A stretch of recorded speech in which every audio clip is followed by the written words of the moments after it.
Hello everyone, আসসালামু আলাইকুম। কেমন আছেন সবাই? শীত তো চলেই আসছে, আর শীতের খুশিতে আমার প্রচন্ড ঠান্ডা লেগে গেছে।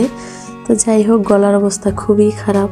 বেশ কয়েকদিন ধরেই জিরা একটু একটু করে ভেজে তারপর গুঁড়া করে তরকারিতে দেওয়া হচ্ছে। ভাবলাম যে আজকে সবগুলো একসাথে ভেজে গুঁড়া করে রেখে দিই। সবসময় আমি এরকমই করি, একসাথে জিরা গুঁড়া করে রাখি, আর প্রতিদিন ঝামেলা করতে হয় না। আজকে ভাবলাম খিচুড়ি রান্না করি। আমার সবসময় যখনই চিন্তা করি পাতলা খিচুড়ি রান্না করব, তখনই একদম ভুনা খিচুড়ি হয়ে যায়।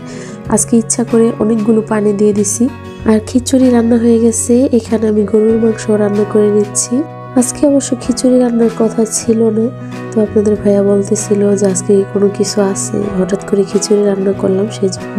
তবে যাই হোক, আজকের খিচুড়িটা একদমই পাতলা হয়েছে, এরকম কখনোই হয় না। আর খিচুড়ি আজকে মোটা চাল দিয়ে রান্না করছি। শীত পড়ে গেছে, তাই ভাবলাম যে আজকে পিঠা বানাবো।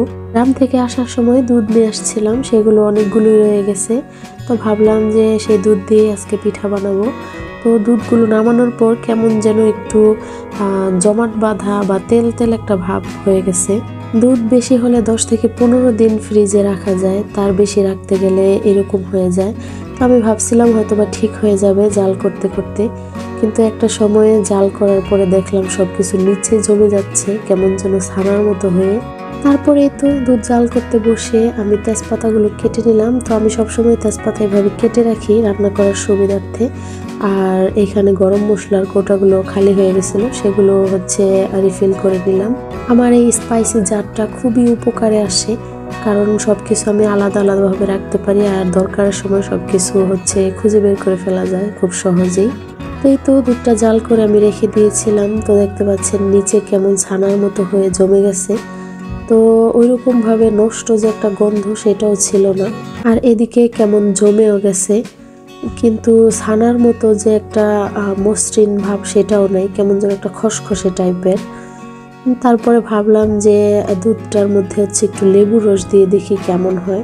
লেবুর রস দেওয়ার পরে ওইরকম কোনো পরিবর্তন আসে নাই, যেরকম ছানা কাটা ছিল ওইরকমই আছে।